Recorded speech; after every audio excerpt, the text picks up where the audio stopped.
Listo, buenos días. En cuanto me autoricen, arrancamos nuestra clase. Ya está grabando, doctor, adelante. Gracias, gracias, muy gentil. Muy buenos días, tengan todas y todos ustedes. Es un verdadero gusto acompañarles esta mañana. Hoy vamos a platicar de cómo una visión histórica de cómo se ha desarrollado la democracia en México a partir de una concepción muy clara, la búsqueda del poder como un elemento connatural al ser humano. Agradezco profundamente a la Escuela Judicial Electoral y a todo el equipo de tecnologías educativas que hace posible que tengamos esta charla, este encuentro esta mañana. Espero que ya estén anotados con pluma, papel, un buen café, listos para poder compartir algunas ideas y reflexiones a este tema.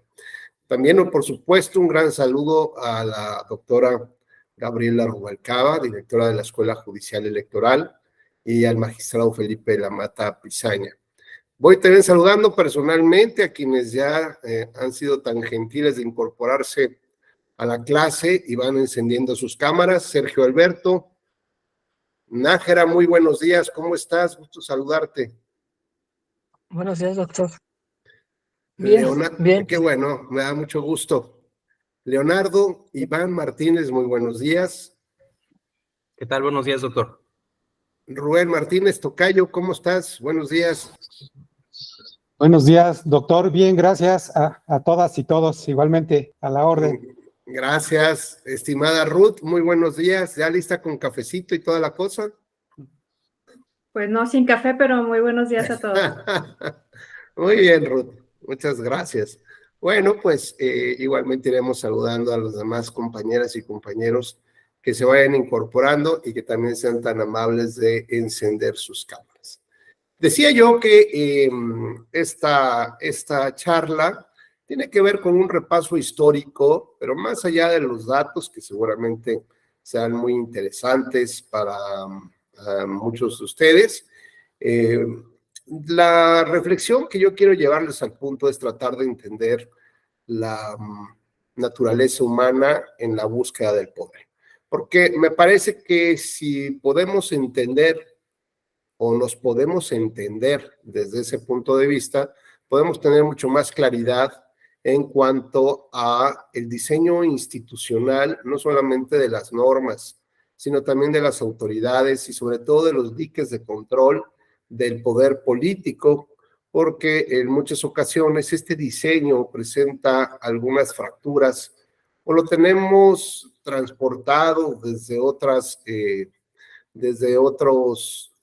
digamos, desde otras democracias, desde otros debates que van tratando de abarcar distintos puntos en torno a las preocupaciones, a la educación cultural, a la educación cívica de las personas y por lo tanto no necesariamente coinciden en algunos de los temas que pudieran ser fundamentales o no se advierten y por lo tanto, desafortunadamente, ese tipo de instituciones a lo largo del tiempo empezarán a mostrar, pues, o en algunos casos su talante, o en otros casos demostrarán las fisuras institucionales en las que es muy fácil que el ejercicio del poder se incorpore, se abone justamente dentro de estas fisuras y vaya pervirtiendo un poco la naturaleza propia de la institución que se va, digamos, decantando al servicio de los otros poderes,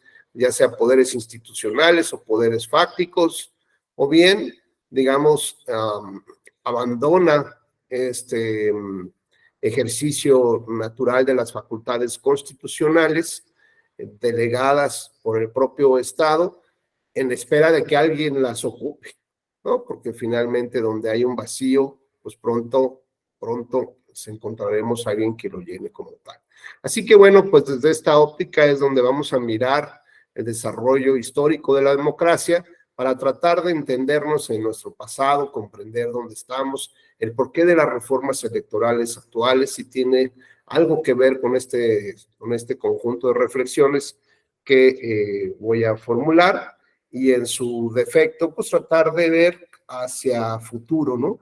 qué es, uno, lo que nos depara, dos, qué es lo que estamos dejando de hacer como sociedad, y tres, qué tendríamos que estar haciendo o preocupándonos para justamente intentar llevar a cabo los objetos y finalidades últimas que busca la democracia representativa.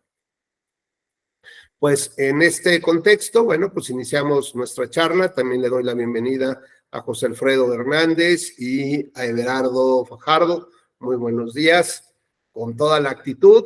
Venga, vamos.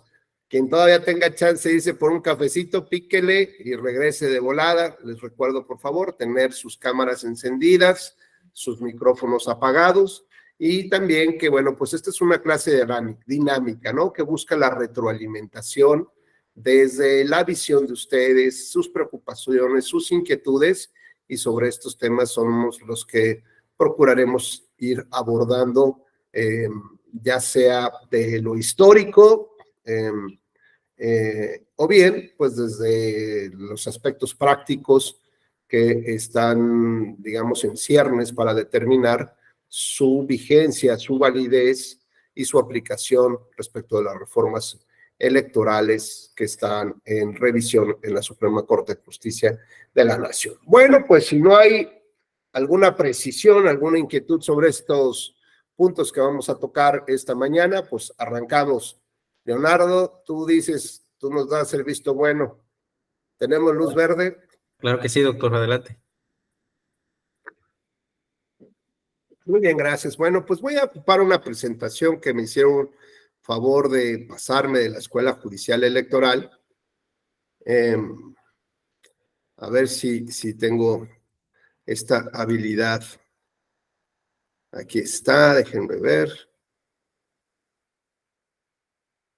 Agradezco a su autor, Rafael Caballero, y bueno, vamos a tratar de darle simplemente un poco de forma a esta charla. Déjenme ver, aquí está de presentaciones.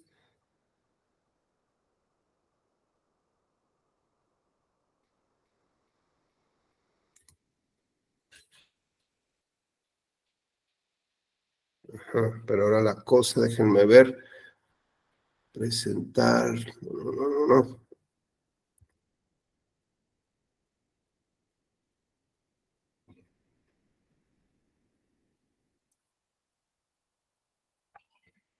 Bueno, por lo pronto ahí se ve, ¿no? Ahora nada más lo que tengo que hacer es ver cómo ensanchamos la presentación.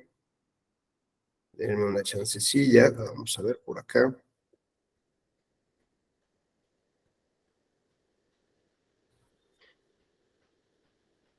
No, ahí no.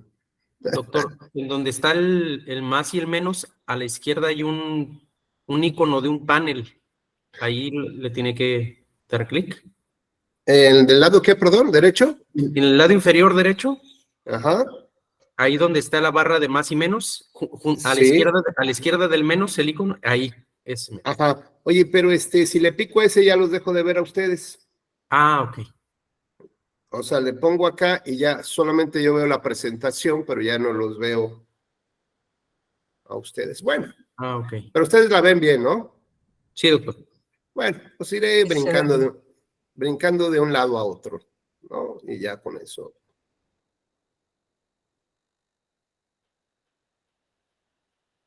Bueno, aquí vamos me decía el doctor Vado que el día de ayer ya más o menos platicaron un poco hasta el México independiente, es correcto, ¿verdad?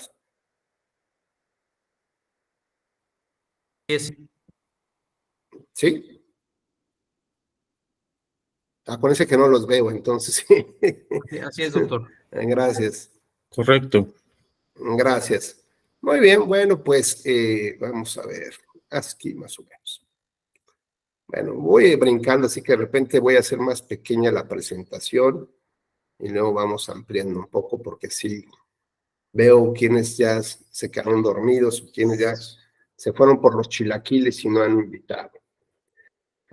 Bueno, pues platicamos entonces. A ver, decíamos que habría que entender los distintos movimientos políticos a partir de la naturaleza humana, ¿no? Bueno, pues entonces entendamos un poco también cómo, digamos, si pudiéramos cerrar un poco los ojos, ver en una especie de escenario hipotético de mundo alterno como esos que maneja Marvel, ¿qué pasaría si de pronto llegara el Leonardo Iván que está peleando en la independencia en este momento, ¿no? O sea, ¿qué imágenes son las que le presentaría a Leonardo de 2023, del 18 de abril de 2023, si estuviera trabajando él en este mundo alterno, este mundo paralelo, ¿no? ¿Cuáles son las imágenes? Hoy se despertaría cerca del movimiento de independencia, abre la ventana de su casa y ¿qué advierte? ¿Qué olores? ¿Qué mira, no? ¿Qué percepción tiene de su propia comunidad, de sus propias oportunidades de vida? Si pudiéramos tener esta habilidad de manejarnos, de imaginarnos un poco, de echar a volar la imaginación, pues veríamos un México convulso, ¿no? Es más, un México que no se llama México, es un gran territorio que tiene carencias, bueno, pues de sanitarios, tiene carencias de drenaje público, cero pavimentación, ¿no? A lo mejor es más campirano el ambiente, más a gusto. Imagínense llegar el olor de las vacas, del caballo, las grandes ciudades, la gente un poco con el sombrero, vestimentas extrañas, algunas grandes empresas que se acaban de instalar en las poquitas calles que tenemos ahí y que constituyen la gran ciudad, como una de sombreros, como una de peletería, es decir, el trabajo de la piel, otros de hilados. Y de pronto Leonardo dice, pues tengo que comunicarme con Sergio para avisarle que aquí hay algo que se está cocinando. Y bueno, pues se le recuerda que el celular no tiene señal en esa época, que la única manera de comunicarse es algo que se llama el telégrafo o la carta, o a lo mejor tendría la invitación para pasar un par de días en casa de Sergio, en su comunidad, y para ello, pues tendría que implementar pues toda una logística para trasladarse durante 3, 4 días o 2 días completos para poder llegar hasta casa de Sergio, que está a unos cuantos kilómetros, con lo que implica tener que dejar su casa, su propiedad y sobre todo con estas, digamos, con estas noticias que nos alertan en el periódico o en algunos lados donde podemos comunicarnos de lo que está pasando con los asaltantes, ¿no? Un poco cuando queremos ir de vacaciones a Zacatecas, a Querétaro, tristemente a Acapulco, a Cancún, o queremos ir a la frontera hacia Tamaulipas, Laredo, bueno, esa zona, y que queremos ir por tierra a Estados Unidos, un Macalenazo, la Isla del Padre, Laredo, bueno, pues todo esto sabemos que existen hoy en día, tristemente, condiciones de poca seguridad para transportarnos. Pero aún así, si tuviéramos la necesidad, porque de eso depende el trabajo, de eso depende un contrato, de eso dependen muchas cosas, pues entonces estaríamos todavía como más alertas para saber cómo tendríamos que transportarnos para evitar a los asaltantes del camino. Si fuera un poco por barco, pues cómo librarnos de los piratajes, ¿no? Porque finalmente siempre ha existido los piratas, no necesariamente los piratas del Caribe, ¿no? Pero sí los piratas que pues están ahí a la búsqueda de ver cómo se roban estos malandros también por mar. Pues imagínense créanme, estas imágenes que está advirtiendo Leonardo, y solamente es abrir la ventana un poco lo que le depara de su día a día. Bueno, pues si ahora tuviéramos nosotros un poco la idea de reunirnos, ¿no?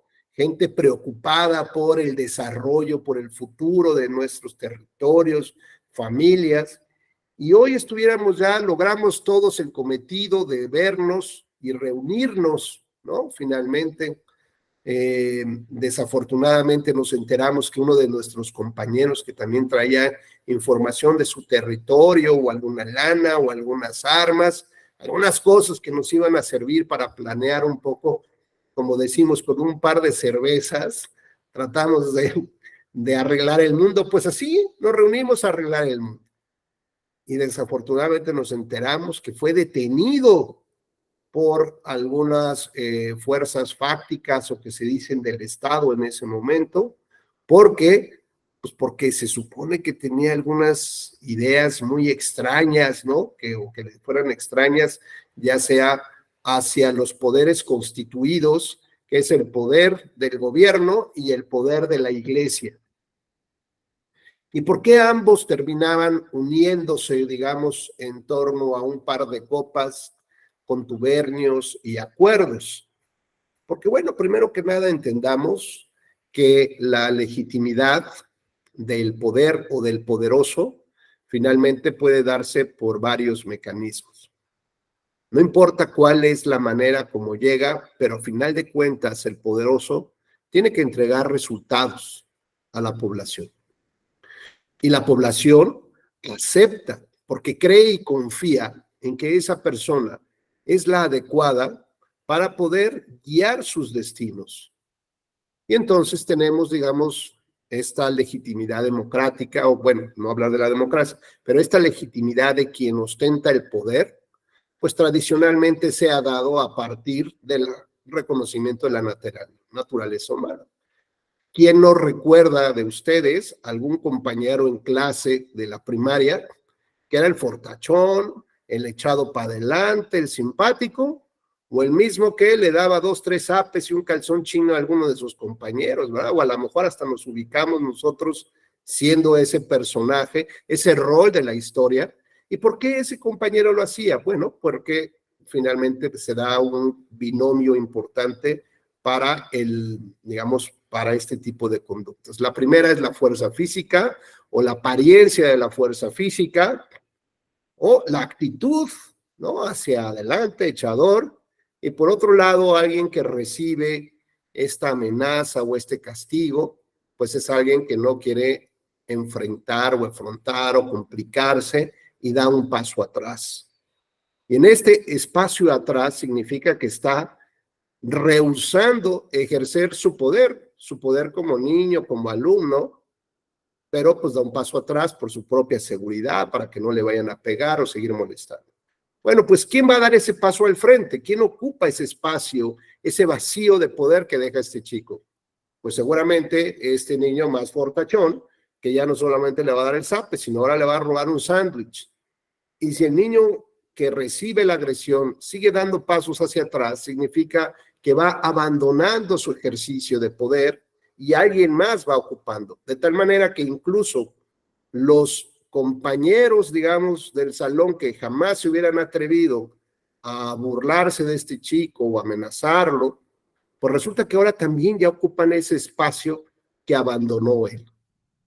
Por lo tanto, la legitimidad en el ejercicio de las decisiones, en este caso, ¿lo asume quién? Pues quien todos reconocemos que es el poderoso, quien reconocemos que tiene la fuerza física, que tiene la gracia para comunicarse o que tiene las habilidades necesarias para guiar, ¿no? Un buen líder y no necesariamente un líder en sentido negativo. Pero cuando la sociedad o este chico que se siente amenazado da pasos atrás, pues alguien tiene que ocupar ese espacio. Y normalmente quien lo ocupa, pues es el que ejerce el poder, ese poderoso. De tal manera que mientras más brecha exista entre la sociedad y el Estado desde el punto de vista quien toma nuestras decisiones, discute los grandes debates por nosotros y al final del día tomará las decisiones. Bueno, pues mientras nosotros lo que hagamos es dar un paso atrás, un paso atrás, un paso atrás durante décadas, pues significa que alguien tiene que ocupar esos espacios. Y esos espacios de ejercicio de poder natural no necesariamente son los espacios institucionales. Podrá ser el ejército, podrá ser el narcotráfico, el crimen organizado, los taxis piratas, podrán ser los comercios informales y así los que ustedes gusten y manden, hasta el punto que lleguen a cobrar piso. ¿Quién sabe? ¿Por qué? Porque los chavitos de enfrente ya se dieron cuenta que hay un vacío de poder, que la sociedad o el comerciante está temeroso, así que llegan, tocan y dicen, bueno, pues yo soy el nuevo cobrador.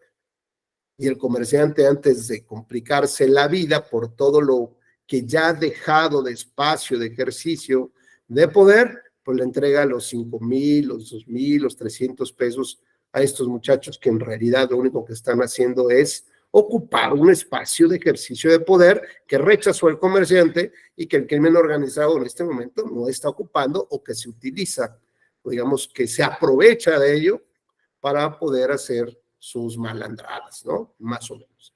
Bueno, pues decíamos que quien ejerce el poder lo ejerce porque la sociedad cree y confía que puede ser el adecuado.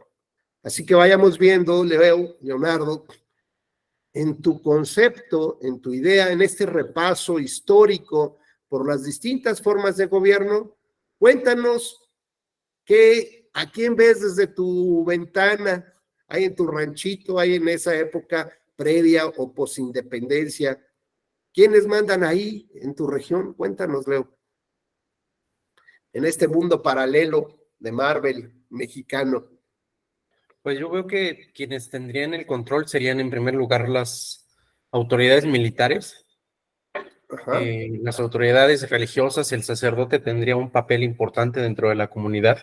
En la opinión, hay que tomar en cuenta que en ese entonces pues la religión católica era ni siquiera predominante, era la única religión que se consideraba.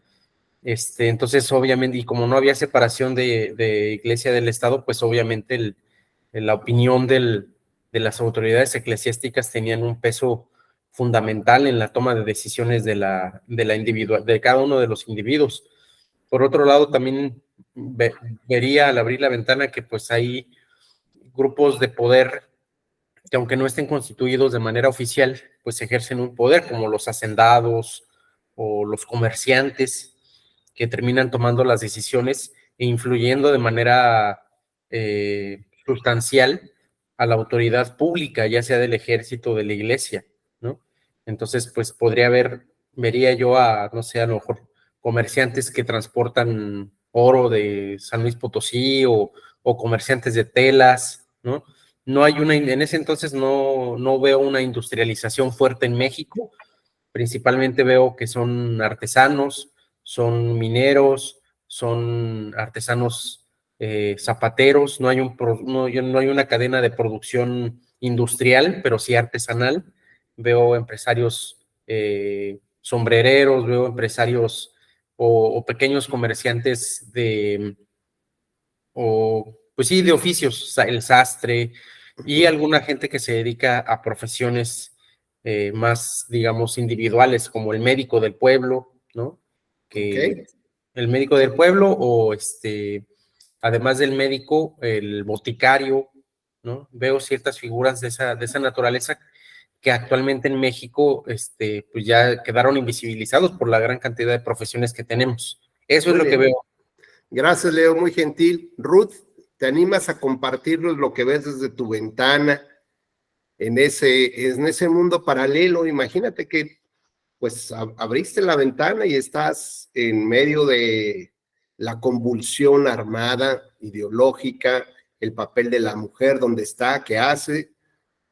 Cuéntanos, ¿a qué huele ese aroma en cuanto abres tu ventana?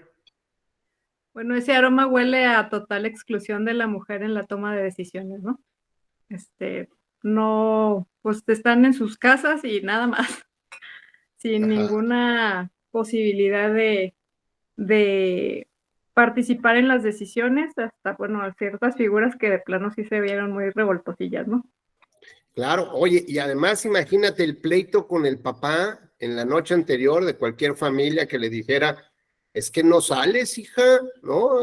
En términos generales, porque las mujeres no podían trabajar.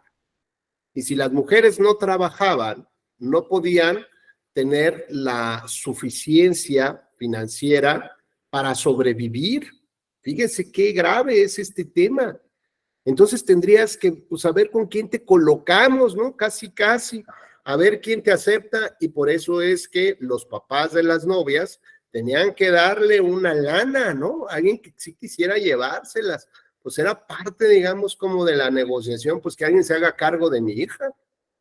O sea, imagínate qué expectativas reales para una chica, y sobre todo de cortísima edad, que ya tuviera que estar pensando, pues a ver con quién se casa, con los amigos del papá, el que acaba de enviudar, o que la mamá le está diciendo, pues ni modo, te lo tendrás que soplar a este colega, pero pues es que no hay de otra, y es el que tiene la lana. O a lo mejor le dicen ya a la esposa, le dice, oye, fíjate que, como dice Leonardo, voy a ir a hacer negocios a San Luis Potosí. ¿Y cuánto tiempo te vas? Pues un par de meses, no sé.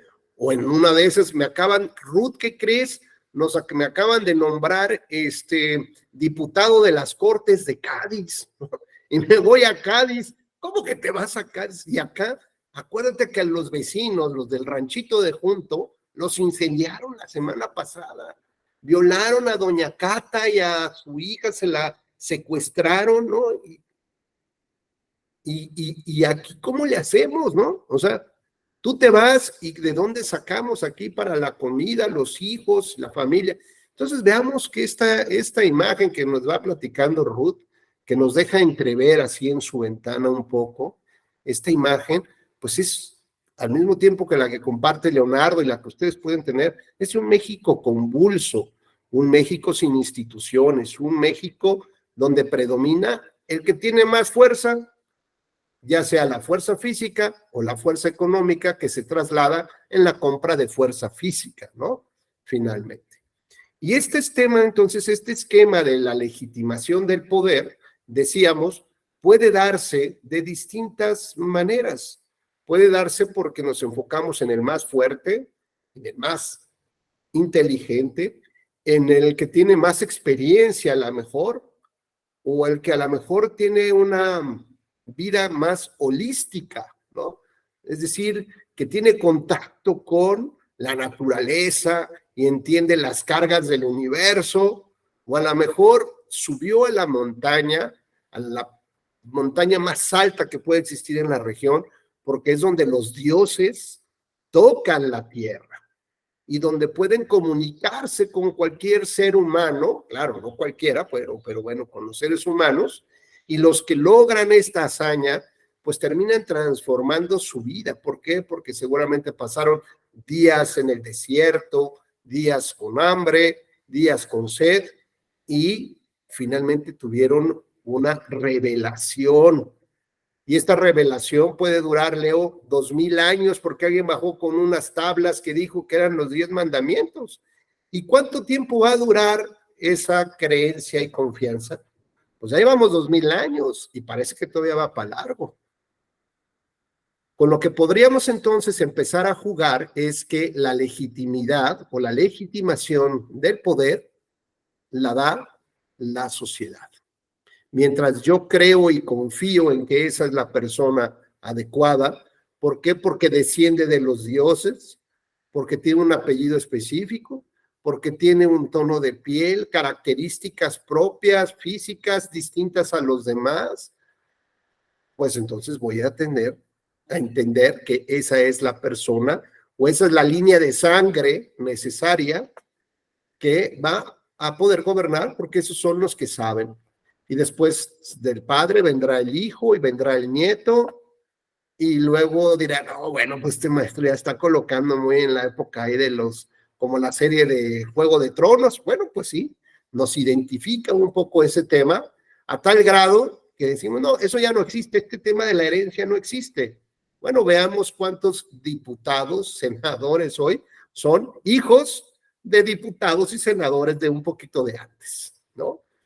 Veamos cuántos alcaldes, gobernadores son los hijos, las hijas de, el tío, la tía, el abuelo fue el gran general don fulanito de tal, y yo pertenezco a esa estirpe, de ese apellido que merece ser presidente de México. Bueno, veamos todavía cómo aparentemente se busca que con la sangre, o por lo menos con el apellido, no, este es hijo de don aquel, ¿no? Que también fue presidente de México y por lo tanto tendría derecho a alzar la mano, aunque no haya hecho nada en su vida, pero solo el apellido le da la posibilidad de sentarse en la mesa de los grandes jugadores de la política de este país, donde no cualquiera se sienta, donde necesitas una invitación de muy alto nivel de los organizadores para poder tener derecho a sentarte a esa mesa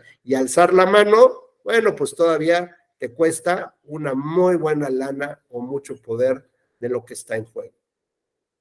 Entonces, esta legitimidad puede ser por temas holísticos, porque los dioses tocaron la tierra, tocaron a este muchacho, a esta persona, por su apellido, por la sangre, se decía que tenían una sangre distinta, la sangre azul, ¿no? Pero finalmente, ¿qué es lo que está de fondo?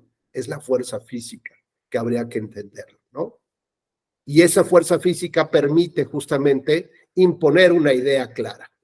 Cuando esa fuerza física o cuando la legitimidad se está perdiendo, porque la ciudadanía o la sociedad no es tonta, ni el gobernante, y cuando ya no tienes resultados que entregar, cuando ya no tienes una buena administración, cuando no hay buenos recursos tampoco para que las personas puedan sobrevivir en una temporada invernal, por ejemplo, o en una larga sequía, porque bueno, pues Leo no nos platicó que no hay luz, Leo no nos platicó que no hay refrigeradores, ¿no? Entonces, ¿de dónde sacan la comida? Bueno, pues tiene que ser la comida fresca, pero si es una mala temporada climática, pues seguramente habrá grandes problemas, ¿no? Problemas de la propia alimentación y desesperanza de la sociedad. Entonces, ante la falta de resultados, la gente ya no cree y confía. Pero, ¿qué hace el gobernante? Si su palabra ya no es suficiente, va a decir, es que créanme porque yo tengo palabra de honor, ¿no? Mi palabra la empeño, bueno, pues hay que buscar a un notario que verifique la palabra del candidato, ¿no? Que diga, si no me creen a mí, ahí está con el notario. ¿Y eso qué? El notario va a llegar y va a decir, ¿qué es lo que certifica el notario? Pues que este monito le dijo al notario que eso iba a hacer, nada más. Bueno, pues cuando la palabra ya no es suficiente, cuando el carisma ya no es suficiente, cuando la popularidad, que miren que puede estar en el rating, como decía Adal Ramones en su programa, pum, pum, arribotototota de la popularidad de un presidente o presidenta, eso nada tiene que ver con la legitimidad, con la entrega de resultados, con la tranquilidad de la sociedad, y esa sociedad le va a empezar a reclamar al gobernante que necesita comer, que necesita poder tener tranquilidad, que necesita seguridad, que necesita desarrollo económico, que necesita sonreírle a la mañana y al día y tener los fines de semana sobremesas con su familia sobre el futuro, digamos, benigno, no sobre las tristezas y no sobre las tragedias que se encuentran viviendo. Eso es lo que quiere una sociedad. Entonces, ante estos reclamos a partir de manifestaciones, a partir de pintas, a partir de protestas, a partir de no recibir bien a los gobernantes en sus giras, a partir de que los gobernantes empiezan a encerrar en sus palacios, por ejemplo, donde empiezan a construir vallas metálicas, pues empieza justamente a demostrarse que la falta de resultados está haciendo mella ya en la sociedad. Luego entonces, si mi palabra ya no es suficiente, lo que tengo que hacer es reforzar la imagen de lo que siempre me ha dado esa fuerza, que es la fuerza física. Y por eso empezamos a ver a gobernantes que llevan siempre al ejército atrás en sus fotografías, a los generales plagados de medallas, ¿no? A los gobernantes en un desfile militar con tanquetas, que ¡ay, hueca! O sea, dense cuenta del tamaño de estos cuates. El día que se enoje ese presidente, nos avienta al ejército. Y estas imágenes, claro que repercuten en una sociedad y sobre todo en aquellos que dicen, yo mejor no me meto y doy un pasito para atrás, y un pasito atrás, y un pasito atrás, y un pasito atrás. pero tarde que temprano habrá una sociedad que sí se cansa de eso, una sociedad que decide dar el paso adelante y decide decirle al fortachón que le roba el sándwich, es la última, compadre, y mira, vengo atrás apoyado de muchas personas, incluso hasta el profesor podría temer la situación y decir, mejor dejo que el poderoso siga siendo poderoso, ¿no? ¿Por qué? Porque me va a meter en un problema acá. Y entonces hasta le aplaude los chistes del bullying al poderoso, con lo cual se le otorga una mayor legitimidad del poder para poder hacer y decir lo que quiere este muchacho. Bueno, pues decíamos que cuando no hay entrega de resultados, lo que el poderoso hace es primero que nada confiar en su imagen, en su popularidad, en su palabra, prometer tantas cosas, pero ante la ausencia de resultados, pues entonces lo que utiliza es reforzar las imágenes de la fuerza militar. Y ante la natural falta de resultados, lo que empieza a buscar son las reformas legales, ya digamos, estamos hablando de un México moderno, reformas legales que le permitan tener bocanadas de oxígeno para mantener ese poder. ¿Como cuál? Pues como la cláusula de gobernabilidad, que le permitía al partido hegemónico, cuando ya empezaba a perder, cuando ya empezaba a haber alternancia en el poder, en los cargos públicos, pues se dio cuenta que ya no tardaba en perder. ¿Qué? ¿Dónde empezó a ganar la oposición en el México ya moderno, Elizabeth, Carla? Buenos días a todos. Buenos días, maestro. ¿Me podría volver a plantear la pregunta? No logré captar la idea. Sí, te vi muy concentrada, por eso te pregunté. Dije, no, ya está en meditación profunda, pero pues antes de eso te regresamos aquí a este mundo. Justo platicábamos que ante la ausencia de resultados, la gente empieza a reclamar airadamente a los gobernantes. Pero ante la ausencia de resultados, nuevamente, el gobernante que se da cuenta de eso te muestra fotografías o videos de él acompañado de todo el ejército y el despliegue militar para que te dé miedo. Pero ante la ausencia de resultados, un grupo de ciudadanos pues empieza a ver como que eso ya, ¿no? No hay opciones. Y ante la ausencia de resultados, o sea, donde ya no creen ni en los militares ni en el gobierno tiene que echar manos de las reformas legales para que por medio de las instituciones o de las normas mantenga el poder que ya el ciudadano no le quiere dar. Esa creencia y confianza se traduce en poder para él. Entonces, cuando ya no hay creencia y confianza, lo que hace es buscar un sustituto, y ese sustituto es una reforma legal, y decíamos como la cláusula de gobernabilidad, en la que le permitía al partido hegemónico, que ya empezaba a perder triunfos en los de diputados, tener el número suficiente de diputados o de senadores en su momento, que le permitiría mantener el 51% de los acciones de las curules del Congreso. Entonces te preguntaba yo si tú recuerdas cómo empezaron los triunfos de la oposición, o sea, cómo se empezó a dar la alternancia en el ejercicio del poder ya en el México moderno, en qué estados, en qué tipo de cargos, si tú recuerdas o te imaginas. Bueno, no tengo el dato con precisión, sin embargo, yo creo que un factor que fue determinante para la alternancia fue la independencia de los órganos que supuestamente controlan las elecciones, porque si recordamos, en un primer momento, lo que hoy es el INE, cuando antes IFE, pues tenía el gobierno tenía el control directo sobre esa institución, y de cierta forma, pues, no permitía la alternancia. Ya se mantenía un partido en turno por lo mismo de que estaba conectado con el órgano que regía o organizaba las elecciones. Entonces, eso no permitía la alternancia y mucho tiempo, pues, incluso hubo una época en donde, si no me recuerdo, solamente un candidato se postuló de un partido, ¿no? Y se hizo la elección, pero bueno, pues ganó el único, ¿no? Claro. Yo creo que eso ha sido un punto determinante para la alternancia, el reforzar estos órganos autónomos. Sin embargo, pues cada gobierno pues toma sus medidas adecuadas. No voy a hablar mal ni bien de ellos, pero sin embargo, efectivamente lo que decía, ¿no? Usted comentaba cómo es el avance del poder y yo recordaba, y sí, efectivamente estaba reflexionando, por eso me quedé reflexionando sobre algunas cosas, como un libro que leí hace incluso en la carrera, se llama ¿Qué es una constitución? Y en ese libro de ¿Qué es una constitución?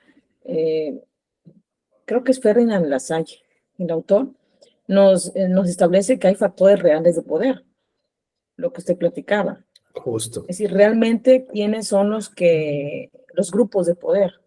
Muy bien, Elizabeth, muchas gracias. Ya vi que me empezaste ya a dar de vueltas y de vueltas, ya no sé ni por... Yo te pregunté una cosa y ya terminamos en otra. Lo que yo te quería preguntar en concreto es, ¿por dónde empieza la sociedad a manifestar su oposición que lo convierta en alternancia? Pues porque hay pequeños grupos, ¿no? A través de familias, de amigos. Lo lógico es entonces que la alternancia empiece a darse en pequeños municipios, ¿de acuerdo? Donde... Malestares sociales, como estamos viendo hoy, por ejemplo, en Chiapas, ciertos malestares sociales, como lo que pasó en San Cristóbal, que se escuchó, malestares sociales que se desencadenan en ciertas explosiones de pequeños grupos y donde dices, bueno, ya la sociedad está en un hartazgo en donde se ven pequeños estallidos, pequeños síntomas como una enfermedad y ya se ve que la sociedad pues, ya llegó a un límite. Gracias, Carla, muy gentil. Pues sí, justamente lo que nuestra compañera Carla nos va señalando es que donde empieza la alternancia, pues justamente tiene que haber algo de peso donde la sociedad diga esto ya no es posible, donde yo ya no creo y confío que esa forma o administrar el gobierno me va a dar los beneficios que necesito. Así que se empiezan a hacer un conjunto de reuniones y estas reuniones empiezan a provocar un poco no solamente la manifestación, la muestra de la inconformidad y finalmente se traduce en un voto de castigo, donde ya la autoridad ya no puede echar mano, como dice, del órgano electoral, que todavía los secuestraba para que tratara de establecer resultados diferenciados y que le permitieran al poderoso mantenerse en el poder y por lo tanto empezamos a ver esta cultura del fraude electoral en el que se le atribuye principalmente a las autoridades, ¿no? ¿Por qué? Bueno, porque ellos eran los que controlaban el padrón, quiénes eran los que podían votar, tenían más boletas, es decir, podían contar los votos y finalmente todo esto dependía de las autoridades y sobre todo también de las autoridades parroquiales. Así que los primeros movimientos de alternancia los empezamos a ver en los municipios. Y decíamos, bueno, pues está bien que vaya a ver en San Cristóbal, no pasa nada, hay que le den un poquito. Y esta era una especie de oxigenación, pero además de oxigenación del poder, decían, bueno, pues ahora resulta que somos un poder que es democrático, miren, permitimos la alternancia, no somos como los otros, no somos dictadores ni autoritarios, sí permitimos que ganen otros, ¿no? Bueno, pues esto no es porque se quisiera, esto era porque era necesario demostrarle a la sociedad que había posibilidades de que la gente pudiera votar por las personas que quisieran. El asunto es, Leo, volvemos otra vez a este mundo paralelo que tienes ahí enfrente, que entras y sales a cada rato. ¿Tú crees que había comunicación política para la sociedad? Es decir, los actores políticos tenían la manera de llegar a tu ranchería, a platicarte de quiénes son, cómo son, cuándo va a haber elecciones, cómo votar, cuáles son tus derechos. ¿Qué opinas al respecto? Por supuesto que no había esa comunicación política como la entendemos hoy en día. Mucho contaba la palabra de ciertas autoridades, como mencionaba hace un momentito, la autoridad o la postura parroquial, o confesional, pues, ¿no? Contaba mucho la opinión de las autoridades eclesiásticas, y muchas veces las noticias no circulaban. Para empezar, pues la gente no sabía leer y escribir, o sea, las noticias no circulaban como hoy en día, por la prensa escrita o por medios electrónicos como tenemos hoy en día. Más bien las noticias circulaban de boca en boca. Me viene a la imagen también pues la cultura popular, que a veces por medio de corridos o por medio de canciones hacían famoso un episodio del inmediato de la historia, no sé, a lo mejor un hecho delictivo que sucedió 15 días atrás en Tlaxcala. Pues la gente de Sinaloa se enteraba un mes después, cuando ya de boca en boca y de grupo en grupo pues llegaba la noticia de otro modo, y obviamente con una tergiversación en muchos de los hechos. Claro. Y obviamente en términos de comunicación política, de oferta política, pues tampoco, porque la gente que tenía derecho a votar era extremadamente restringido. Ayer nos hablaba. Oye, Leo, imagínate que tú eras el mero de las campañas electorales de esas épocas, y mi tocayo Rubén Martínez quiere ser presidente de México de aquel entonces, candidato. ¿Cómo le organizas una campaña donde no hay carreteras, donde la gente no sabe leer ni escribir? ¿Qué le propondrías? Bueno, para empezar, pues propiamente las campañas eran muy pequeñas, iban dirigidos a ciertos sectores de la sociedad. Entonces, más que campaña, quiero yo pensar que eran reuniones con ciertos grupos de poder de cada una de las regiones para inclinar su voto. Que ayer nos comentaba el profesor Luis Octavio de la existencia del voto censitario, es decir, que pues era prácticamente muy restringido. Eran varones mayores de cierta edad, propietarios de cierta cantidad de dinero, de inmuebles que estuvieran registrados en el censo municipal para que pudieran votar. Entonces, obviamente, pues una campaña pues quedaba restringida no a la masividad de la población que vota actualmente con el voto universal, sino pues a un pequeño grupo de personajes masculinos. A lo mejor pues la campaña la organizaría en algún billar o en alguna cantina de cierto nivel social, donde se reúnen esta gente poderosa, los propietarios que tienen ese derecho a voto, más que hacer campañas o carreteras, hacer un recorrido por algún lugar. Entonces, pues más bien recorrería ciertos lugares para convencer a los hacendados, a los mineros, para que inclinaran su voto en favor de Rubén. Gracias, Leonardo, muy gentil. Tocayo Rubén Martínez, imagínate que tú eres el presidente de México ya, una muy buena campaña que te generó Leonardo con los votos censitarios, es decir, los que estaban registrados en un censo, es decir, como en un padrón de electores. Los que podían votar solamente eran los hombres de cierta edad, con ciertas características, pero tienes una crítica, una masa crítica, ya el periódico empieza a circular, hay voces que te exigen que abras la democracia, Rubén, que haya elecciones populares para todos los cargos, presidentes municipales, diputados, y para el cambio de la presidencia sobre todo. Pero ya nos dijo Leonardo que solamente es para un pequeño grupito. Y además, si tú quieres ser democrático con digamos, con estas ideas de la Revolución Francesa, donde lo que se busca es romper la manera como se transmite el poder, ¿no? Y lo que buscaba la Revolución Francesa, que era la república, ¿no?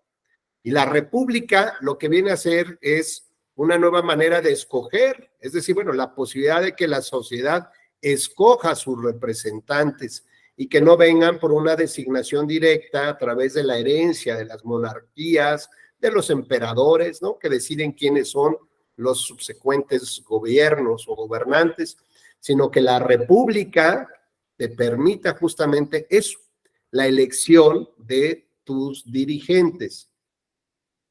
¿Qué hacemos, Rubén? Tienes una entrevista ahorita con el Washington Post que te está preguntando, oye, ¿y ahora sí va a haber elecciones universales para todos? ¿O qué onda? ¿Cómo ves, Rubén? Porque ya lo que estamos viendo es que te estás enfocando más en la administración. Mira, ya corregiste, ya hay bancos, o sea, para empezar ya hay bancos, ya hay carreteras, el tren ya llega desde Veracruz hasta Acapulco, ya podemos circular mercancías. Otra cosa que me pareció fantástica, Rubén, es que metiste a toda la sociedad en una dinámica de chamba, de dejar ya la pistola y el machete ahí guardada, ponerse a chambear, ¿no? Tener una empresa, contratar, es decir, vaya, el peso está por arriba del dólar, Rubén, o sea, tienes una magnífica administración, pero ¿qué crees? Tic-tac, tu tiempo de gobernante se acaba. ¿Qué opinas al respecto? ¿Qué hacemos? ¿Te debes a México? ¿Eres un demócrata? México está apenas saliendo de esta convulsión y ya le pudiste dar cierta paz y tranquilidad. Pues que otros lleguen y que tiren a la basura lo que has hecho, porque no saben ni leer ni escribir, no han estudiado. ¿Qué hacemos, señor presidente Rubén Martínez? ¿Tiene su entrevista con el Washington Post? Sí, claro, muy interesante, digamos, ubicarnos en esa época, en la Constitución de 1824, en la edificación, digamos, del Estado mexicano, en la construcción de instituciones, en la iniciación de la conformación de las entidades federativas del país. Digamos, yo me ubico en el Estado de México, digamos, se va constituyendo ahí en marzo de 1824, digamos, se van conformando las instituciones, las entidades federativas, se van fortaleciendo los municipios, digamos, pero en efecto, pues hay muchas restricciones todavía institucionales, legales, digamos, pensando ya en términos específicos de instituciones democráticas, digamos, y todo esto que nos ha platicado, pues de manera muy interesante y de manera, pues que nos hace regresar hacia atrás, digamos, todo este contexto político de las condiciones sociales, digamos, de educación, de comunicación, de las económicas, digamos, ¿no? Y sobre todo en términos de la población en cuanto a participación, digamos, ¿no? Pues muy limitada lo que se ha venido discutiendo y se ha venido planteando el día de hoy de las restricciones en términos de la participación. No sé si podamos hablar de ciudadanos, digamos, sino de, en efecto, yo concuerdo hablar más como de pueblo, digamos, en donde pues actualmente pues se incluyen pues a las personas más jóvenes, digamos. Y yo que vería, digamos, en términos como me pregunta, yo vería hacia adelante. A ver, presidente Rubén, si me permite, voy a reformular mi pregunta. Yo soy el periodista, ¿sale? Okay. Imagínense que ya estamos ahí, los camarógrafos, en vivo, ¿no? Es un Facebook Live de la época, incluso, Patti está tomando nota porque también es corresponsal europea, ¿no? También de La Republic y no sé cuántas otras cosas más. Ahí está tomando nota. Todo el mundo sabe el fenómeno mexicano. El fenómeno mexicano es como de tomar un país, un territorio hecho pomada. La reestructuración es como el milagro mexicano y lo hizo usted solito, Rubén Martínez, ¿no? Y entonces, si me permite, yo soy el periodista, recordarle un poco seguramente lo que usted ha vivido. 1810 surge una guerra civil entre hermanos, señor presidente. 1810, guerra civil entre hermanos. Dejemos que los españoles, nada. ¿Quiénes pusieron los muertos? Sus abuelos, mis abuelos, sus tíos, mis tías.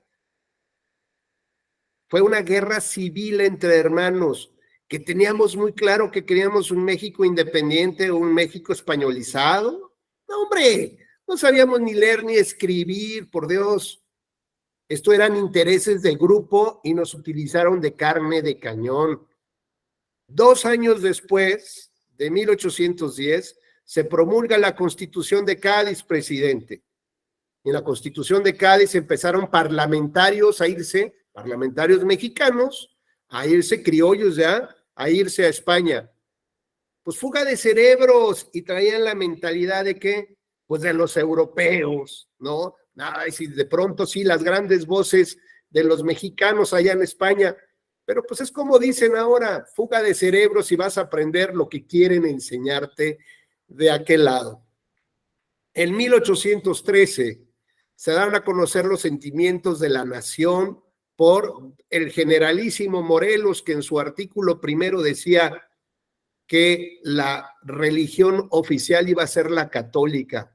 ¿Sabe qué hubiera pasado? ¿Qué decíamos ahí con la legitimidad del poder? Si no creen en mi palabra, créanme en el ejército que traigo atrás. Y si no me creen en el ejército, pues voy a echar mano de otras figuras que sí pueden y deben creer, como la iglesia, que son los representantes del mero mero, del de allá arriba. Así que si no crees en la iglesia, que está fusionada con el Estado, eres un delincuente. Si eres testigo de Jehová, si muestras una preferencia sexual diferente, si hay algo diferenciado con esa religión católica, eres un delincuente del Estado, en contra del Estado. Así que bueno, pues veamos hasta dónde iban a llegar las ideas un poco extrañas de fusionar la religión con el gobierno. Incluso tener mal puesto un velo, pues podría llevarte a la cárcel o a la horca, o tomar un par de bebidas ahí espirituales que tu Corán o tu Biblia dijeran que no podrías, o demostrar alguna preferencia sexual diferenciada. Pues eso te llevaría lo menos como a la quema, como a las brujas de Salem o a la Santa Inquisición. Bueno, pues veamos que todo esto hasta el 21 se proclama la independencia. En el 24 tenemos la primera constitución. Como veremos, señor presidente, pues resulta que pues no hemos tenido un tiempo de tranquilidad. Fíjese bien, en el 28 se elige a presidente de la República a Gómez Pedraza, pero surge una rebelión, o sea, otra vez lucha armada entre centralistas y ahora federalistas. 5 años después, ya logramos que esta lucha de Santana concluya cuando se le nombra presidente. Pero ¿qué cree? 3 años después se lo encarcela y el Congreso expide las 7 leyes constitucionales. En 1843 ya se empiezan a elaborar bases orgánicas, es decir, ya empieza a haber como un ejercicio de la Diputación, pero ¿qué creen? 4 años después se restituye la Constitución del 24. ¿Por qué? Pues porque Santana pues ya está saliendo de la cárcel y hay que recuperarlo. ¿Qué buscamos en estas 7 leyes constitucionales? Derechos de los ciudadanos, conceptos de nacionalidad, de patria, las libertades básicas, tránsito, imprenta, inviolabilidad de la propiedad privada, la irretroactividad de la ley, algunos derechos de los habitantes, ¿no? Básicamente, hasta que llegamos a 1857, donde se reconoce la libertad de los ciudadanos, donde todos nacen libres, donde la manifestación de las ideas no puede ser objeto de una inquisición o demanda judicial o resolución administrativa que te limite, derecho de petición, el derecho de asociación, ¿no?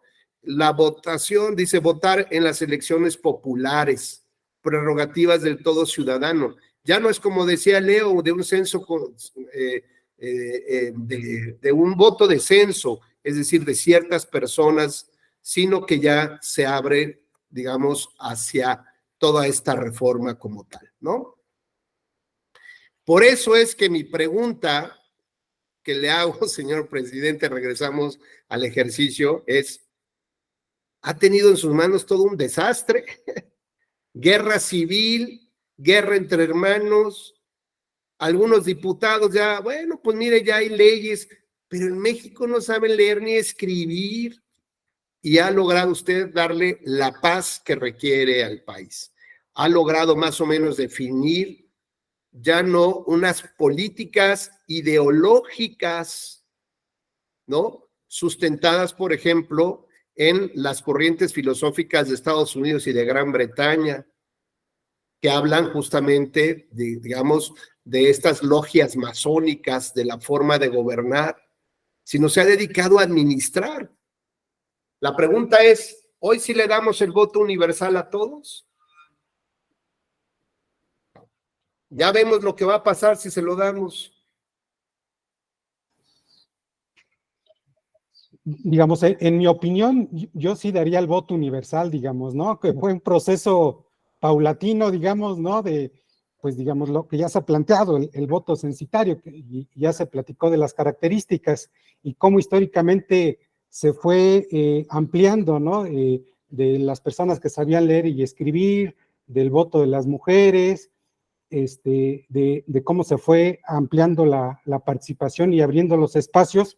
Yo ubicándome en ese momento, yo sí abriría el voto universal para todos, aunque con esta restricción de que no sabían leer y escribir, digamos, claro. Un poco, pues para... Oiga, hay una pregunta, ¿y van a entender las políticas de los nuevos candidatos? ¿Van a entender a qué se refiere el federalismo, el centralismo, los liberales, los conservadores? Y ojo, presidente, no sé si se ha enterado, pero hay una política expansionista y por ahí me chismeó nuestra corresponsal Pati Cortés de que vienen los franceses, vienen a invadirlo, acaba de pelearse con los norteamericanos y ya, no digo, no es que sea como Mata Hari, mi querida Pati, pero pues también no funciona a veces como espía y se acaba de enterar de que ya se tomaron las decisiones en Francia con este espíritu expansionista de Napoleón Bonaparte, de conquistar México, porque México ha demostrado ser la joya de la corona, ya está mejor que Estados Unidos, es más, lo quiere fichar a usted para que sea su generalísimo, y entonces le vamos a permitir que otro llegue, se instale en el poder, empiece con sus locuras todas fumadas, a ver cómo se organiza. Y ahí vienen los franceses, o requerimos de alguien como usted, don Rubén, que ya ha luchado, que tiene el ejército en su mano, que, ¿no? Digamos, tiene una visión de Estado. Les permitimos, sí, las elecciones para que digan ya, o habrá ciertos intereses que deberían de preocuparnos más porque usted se mantenga en el poder.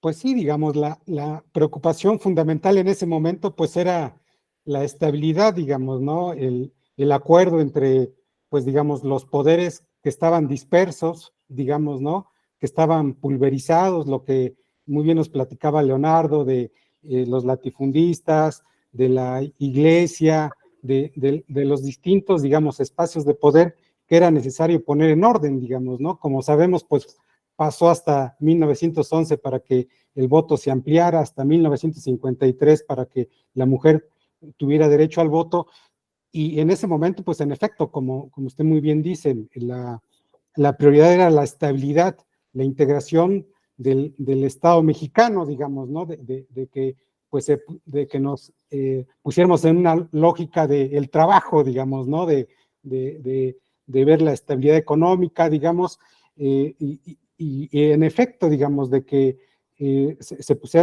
nos pusiéramos de acuerdo para que hubiera estabilidad sobre todo esto de institucional, digamos, de que se pudieran ir tomando fuerza los poderes que se estaban constituyendo, la integración de los estados, etcétera, digamos, ¿no? Entonces la prioridad en efecto era otra, digamos, más que permitir la ampliación del voto como me comenta, digamos, ¿no?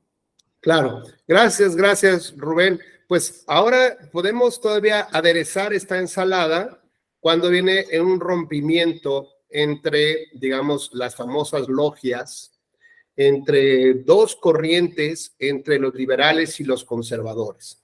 Los liberales hablan de la república, ¿no? Finalmente, la república ya dijimos que es un sistema de gobierno mediante el cual se permite que la sociedad escoja a sus representantes, ¿no?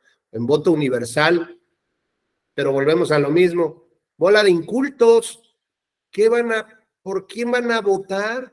Como dice Leonardo, ¿cuál era la comunicación política? Pues nada, no había nada de esto, o sea, para poder entender de qué se trataba estas ideas, qué buscaban, cómo íbamos a darte el trabajo.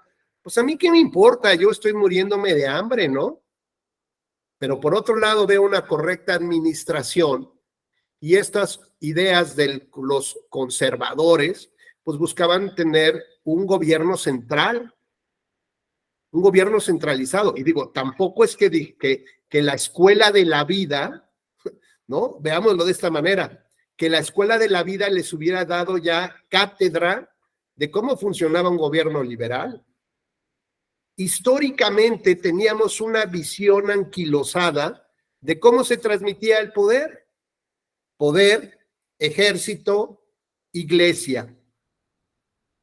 Poder, ejército, iglesia.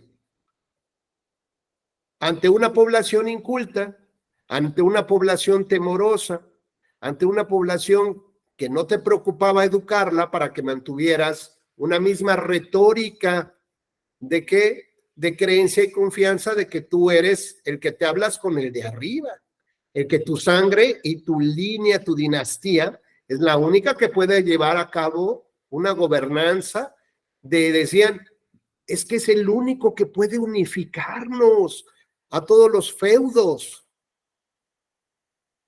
Bueno, pues ahora imaginemos que lo único que hemos visto es que así ha funcionado el gobierno. A través de el ejercicio de, digamos, de un gobierno centralizado. No había otras referencias. ¿Qué otras referencias teníamos? Claro, ideas en el papel que decían que así podía funcionar un gobierno. ¿Pero cómo? Pues no sabían, porque nunca lo habíamos puesto en práctica en el mundo. Ni tampoco así como que vamos a dar una conferencia de cómo ser un gobierno liberal, ¿no? ¿No? ¿Qué resultados me entregas? Pues no sé, vamos a empezar a implementar ese tipo de gobierno. ¿Para qué lo vas a hacer? Mejor veamos lo que sí ha funcionado. ¿Y qué ha funcionado? Tener una Alteza Serenísima, donde todos nos doblegamos y donde un solo hombre decida por todo el país. Un solo hombre decide por su partido político. Un solo hombre decide por el Congreso. Un solo hombre decide por el Poder Judicial. Un solo hombre decide por el Ejército. Entonces, el problema no era cómo lo elegimos. El problema es cómo se asume con todo el poder una persona. Porque la visión que tenemos, pues era así, de una sola persona, el monarca, el líder, solo es uno, no es un grupo, no es una élite, es una persona, es el Tlatoani. Entonces el problema no es cómo lo elegimos, sino el problema es el diseño institucional donde todo funciona alrededor de una figura central. Por ejemplo, imaginemos una fiesta de 15 años. Todos los elementos de la fiesta de 15 años están en torno a una figura central. Pati, ¿quién es esa figura central? La quinceañera. La quinceañera. Oye, Pati, pero a ver, ¿el menú lo va a escoger la quinceañera o los papás son los que dicen, no, aquí yo quiero que haya unos mixiotes? Bueno, normalmente no, pues generalmente, ahora sí que el que paga manda. El que paga manda. Pero si la nena es poderosa. Ah, sí, ella tiene. Le hace cariñito al papi. Sí, y le hace unos ojitos a su papá. Le dice, ay, papá, es que ya el mixiote, por Dios, eso es de rancho. No, hombre, esto es nice to meet you, muy bonito. Y yo quiero, pues, que además los bailarines, los chambelanes bailen al son que yo quiero. Ellos van a, no, yo decido qué música voy a bailar, qué pieza voy a bailar. Yo quiero que todo sea en función de esa figura central que es la fiesta de los 15 años. Bueno, imagínate, Patti, que de pronto la niña está enojada, no sé, no quiere bailar el vals con el papá. El papá estuvo tomando clases para bailar con ella, ¿no? Se echó su speech, pero ella está molesta. Entonces empiezan a preguntar, ¿qué le pasa a la niña? No sé. ¿Qué quiere la niña? No sé. Hasta una canción le hacen, ¿no? De lo que le pasa a la niña. Ahora imagínate, Patti, que esta fiesta dura un año. ¿En qué se va a convertir la quinceañera? Pues básicamente ya se vuelve tiranía. Imagínate que viviéramos una fiesta de un año De completa. 6 años. Ahora de 6 años. Bueno, pues la quinceañera en un ratito va a decir que le corten la cabeza, ¿no? Porque le cayó gorda a su mejor amiga por alguna razón. Y que lo metan a la cárcel a ese cuate que me vio feo hoy en la mañana. ¿Por qué? Porque soy poderoso. Porque todo el sistema Gira funciona en torno a ti. para una sola persona, para una sola figura. Ahora imaginemos que esto no se trata de una fiesta de 15 años, se trata de un sistema presidencialista, donde todo el sistema opera en función de una figura central, que es el presidente de la República. Imaginemos que, bueno, no tuviera la posibilidad de concluir su mandato, sino que pudiera extenderse. Si en un año la quinceañera asume un poder brutal dentro de esa fiesta, imagínense un presidente en un año con un mal diseño de instituciones, con funcionarios y una sociedad echada para atrás, no de ahora, sino de cientos de años. No, yo mejor no me meto. Mientras a mí no me vengan a tocar en mi casa a las 12 de la noche, que le toquen al vecino, y si se lo llevan, pues allá él. Pobre de él, pues en alguna cosa rara andaba. Pero si yo formo parte de una sociedad ya echada para atrás, donde mejor cierro los ojos, digo, yo no veo, yo no digo nada porque no sea que después vayan a venir por mí, pues significa que alguien ya está ejerciendo ese poder de esa brecha que existe entre sociedad y Estado. Por lo tanto, imaginemos entonces la posibilidad de que un gobierno solicite la reelección indefinida del cargo de presidente de la República. En un mal diseño institucional, pues ese presidente que pudo haber llegado por unas vías democráticas, ¿en qué de manera natural se va a convertir? Como dice Patti, no es que digas, es que es maquiavélico, vino pensando en cómo destruir y dominar a la humanidad. No, el día a día te va llevando de manera natural a ese extremo, porque es parte de lo que decíamos al principio de esta charla. Es parte de la naturaleza humana. El que quiere poder, lo saborea, lo disfruta. Díganme quién no de ustedes en algún momento de su vida ha sentido poder. Bueno, cuando tienes una tarjeta de crédito, vas a decir, ¿para qué compré esto? No, Dios mío. Pero en ese momento, ¿qué hiciste? Me sentí poderoso. Aunque no tenga la lana ahorita, pero me siento poder. ¿Cómo de que no? Vengan los boletos de avión. ¿Qué? ¿O qué? ¿O cómo? ¿A quién le da miedo? ¿No? Yo sí puedo. Bueno, eso es lo que siente el poderoso. Imagínate que además el poderoso tenga todo el respaldo de tus bobbies y de tus brutus atrás, ¿no? Bueno, pues a cualquiera, o a aquel que le avienta y dice, ve a unas señoras sentadas ahí y va y les invita un café y una copa, porque me siento poderoso, compadre. ¿Cómo de que no? Voy a sacarle el teléfono, decíamos en la juventud. Voy por el teléfono porque me siento con ganas, ahora sí, me siento poderoso. Bueno, pues esto que es connatural al ser humano, termina siendo el propio cáncer de la democracia. Esto es, veamos que el gen que nos hace crecer, que nos hace llegar a esa plena edad adulta, donde la piel es tersa, donde el cabello está en su lugar todo el tiempo, donde los cuadritos empiezan a mostrar la habilidad, ¿no? Es decir, donde ese gen nos lleva al punto máximo de nuestras vidas, al punto mejor de nuestras vidas, es el mismo gen que termina por avejentarnos y que termina por consumirnos, es el mismo gen, ¿no? Qué curioso. Pues lo mismo pasa en la democracia. Si no entendemos que el gen del poder es lo que fortalece la democracia, pero al mismo tiempo lo que va a acabar con la democracia, si no logramos entender esa parte, entonces tendríamos serios problemas institucionales. ¿Por qué lo digo?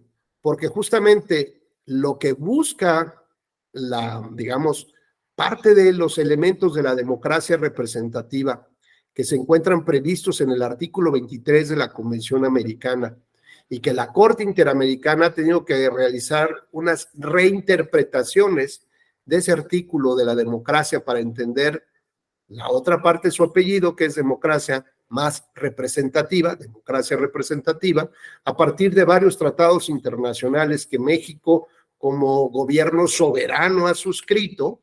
Bueno, pues entonces se entiende que hay elementos mínimos para poder decir de qué se trata la democracia representativa. Si no hubiera uno de esos elementos, no habría democracia, o sea, seguro no hay democracia representativa, como cual la renovación del poder público. Si no hay ese elemento, pues evidentemente no existe democracia representativa. Si no hay padrón electoral confiable, no hay democracia representativa. Si no hay autoridades autónomas, independientes, profesionales que organicen los procesos, no hay democracia representativa. Si no hay voto universal, libre, secreto, directo, intransferible, no hay democracia representativa. Si hay un convenio en el que yo permita transmitirle los votos que me dan a mí como partido o candidato a otro, ¿para qué? Pues para que tenga yo algún beneficio, como por ejemplo, decíamos que las reformas electorales vienen a generar estas bocanadas de oxígeno para mantener la legitimidad del poder. Pues resulta que en una época un poco extraña del México moderno, resulta que una vez que se terminaba de calcular la bolsa de financiamiento público, de lo que le correspondería a cada partido, curiosamente había de estas letras chiquitas que decía, ahora multiplíquese por el número de partidos políticos con representación en la Cámara. Entonces, chihuahua. Bueno, pues unos meses antes del proceso electoral empezaron a darse, digamos, las posibilidades de convenios de coalición. Por ejemplo, recuerdo que el PRD había suscrito un convenio de coalición, no me acuerdo si con 4 o 5 partidos chiquititos de los que había por ahí, que eran también otra forma de decirle a la sociedad, mira, por aquí puedes encontrar tus fugas, ¿no? La descompresión de que, pues para que veas que no somos un gobierno y partido hegemónico, mira ya cuántos partidos hay, claro, todos me obedecen, pero mira, tienes otras opciones para canalizar tus demandas y tus inquietudes ciudadanas, ¿no?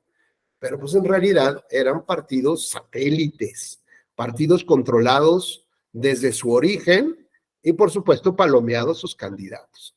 Bueno, pues el PRD me acuerdo que había celebrado un convenio de coalición en el que se podía, fíjense bien, a pesar de que se dice que el voto ciudadano te da este poder y la transferencia del poder, pues resulta que yo podía decidir el voto de José Alfredo a quién se lo doy, si me lo quedo o se lo doy a Sergio a través de este convenio. Y en ese convenio se determinaba cuántos votos necesitaba Sergio, pues lo suficientes para mantener el registro, el 2%, unos 5%, lo que fuera en esa época.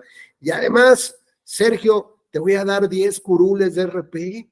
Entonces, oye, pues estoy firmándole una carta del diablo, ¿qué me vas a pedir después?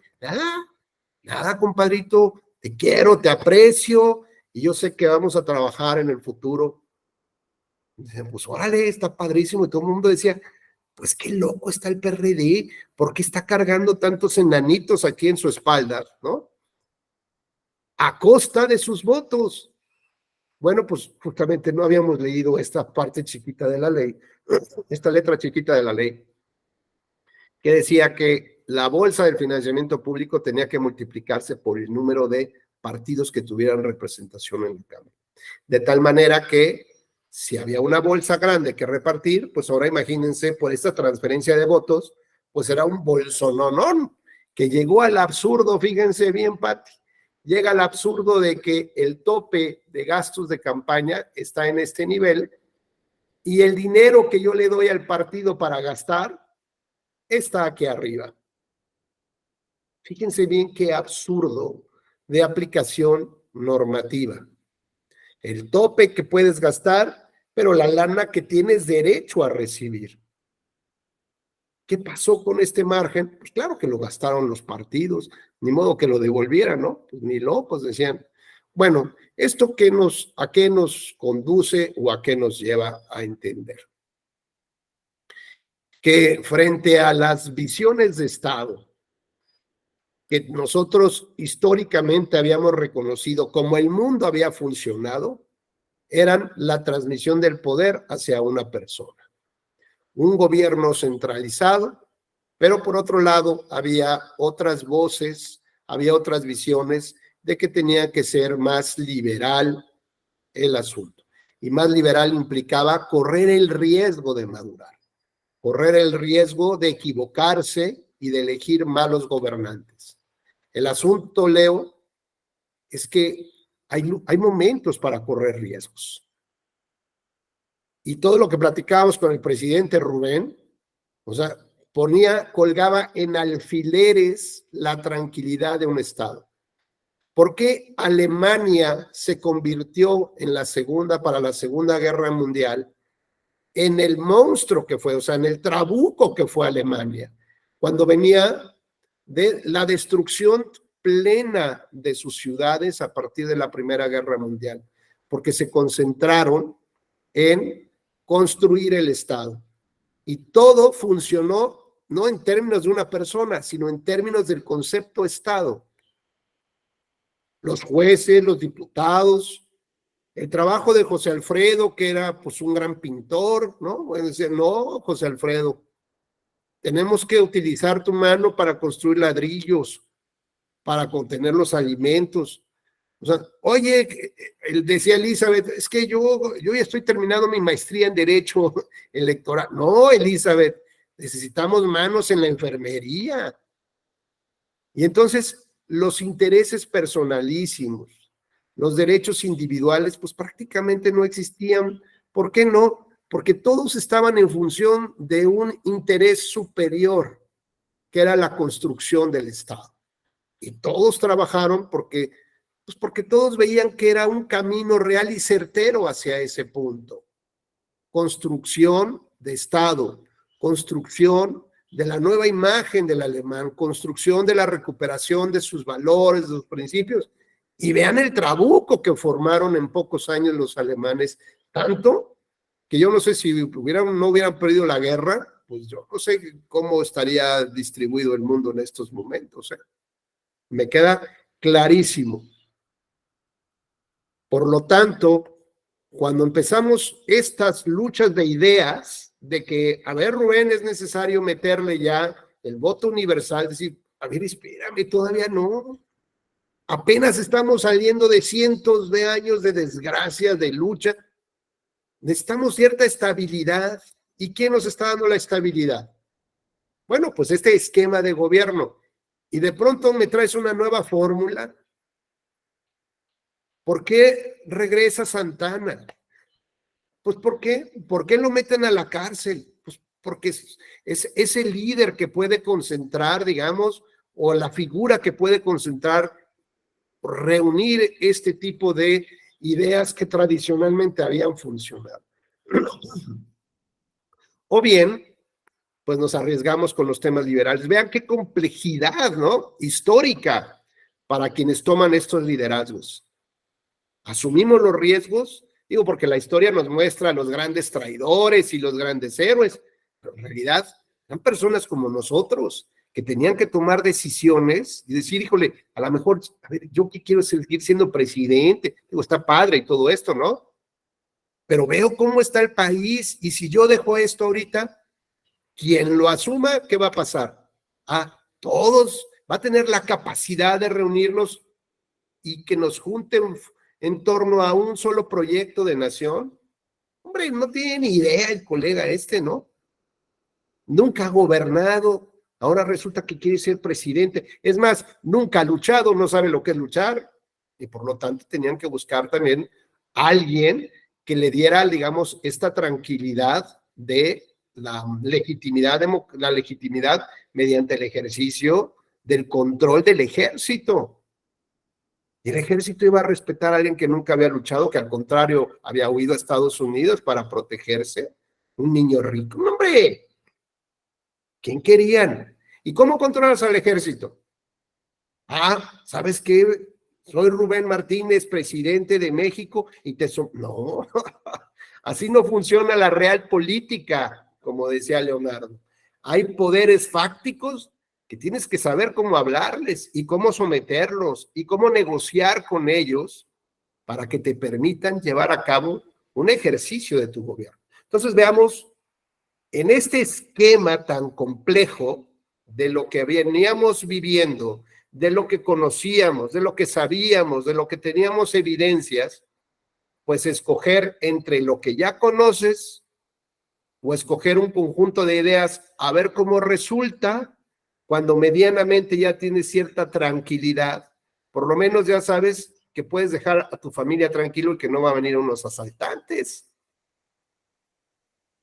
Si ustedes tuvieran que tomar las decisiones hoy en día, ¿qué elegirían? ¿Lo que ya conocemos?